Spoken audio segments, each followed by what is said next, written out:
ಏನು ಕಾಣಿಸ್ತು ನನಗೆ. ನಾನು ಮಹಾರಾಷ್ಟ್ರದ ತ್ರಯಂಬಕೇಶ್ವರ ಟೆಂಪಲ್ಗೆ ಹೋಗ್ತಾ ಇದ್ವಿ. ಹೋಗೋ ದಾರಿಯಲ್ಲಿ ಊಟಕ್ಕೆ ನಿಲ್ಲಿಸಿದಾಗ ಒಂದು ಕುರುಳಿನ ಬಣವೆ ಕಾಣಿಸ್ತು.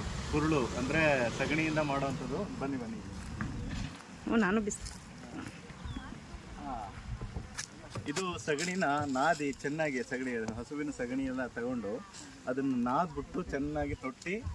ಮೊದಲೆಲ್ಲ ಗೋಡೆಗೆಲ್ಲ ಹೊಡಿತಿದ್ವಿ, ಇವರು ಮಣ್ಣಿಗೆ ಹೊಡೆದಿರೋದು ಹಂಗೆ ಕಾಣ್ತಾ ಇದೆ. ಮಣ್ಣೆಲ್ಲ ಇದೆ ಕೆಳಗೆ. ಇದನ್ನ ಕೌಡಂಗ್ ಕೇಕ್ ಅಂತಲೂ ಕರೀತಾರೆ. ಅಮೆಝಾನಲ್ಲಿ ಸಿಗುತ್ತೆ. ಎಸ್ಪೆಷಲಿ ಏನಾದ್ರು ಯಜ್ಞ ಮಾಡಬೇಕು ಅಂದರೆ ಇದನ್ನು ಯೂಸ್ ಮಾಡ್ತಾರೆ. ನಾವೆಲ್ಲ ಚಿಕ್ಕವರಿದ್ದಾಗ ನಾವು ತೊಟ್ಟಿದ್ದೀವಿ. ನಾವು ಅದನ್ನು ಒಲೆಗೆಲ್ಲ ಇಟ್ಟು ಉರಿಸಿದ್ದೀವಿ. ತುಂಬ ಅಂದರೆ ಸಾತ್ವಿಕವಾದ ವಿಷಯ ಇದು. ಯಾಕಂತಂದರೆ ಹಸುವಿಂದು, ಆಮೇಲೆ ನ್ಯಾಚುರಲ್ ಉರುವಲು, ಬೇರೆ ಏನು ತೊಂದರೆ ಆಗ್ತಾ ಇರಲಿಲ್ಲ. ಈಗ ಇದನ್ನು ನೋಡಿ ಭಾಳ ಖುಷಿ ಆಯಿತು. ಅದನ್ನೇ ಹೇಳೋಣ ಅಂತ ಮಾಡಿದೆ. ಇದು ಕೌಡಂಗ್ ಕೇಕ್ ಅಂತ, ಏನಂತೀರಿ, ಕುರುಳು ಅಂತ, ಕುರುಳಿನ ಬಣವೆ. ಬಟ್ ಇದನ್ನು ತೆಗಿಬೇಕಾದ್ರೆ ಕೆಲವು ಸಲ ಏನಾಗ್ತಿತ್ತು, ಹಾವುಗಳೆಲ್ಲ ಬಂದಿರೋವು, ಅದರೊಳಗೆ ಸೇರ್ಕೊಂಡಿರೋವು. ಈಗ ಇಲ್ಲೇನೂ ಇಲ್ಲ ಸದ್ಯಕ್ಕೆ.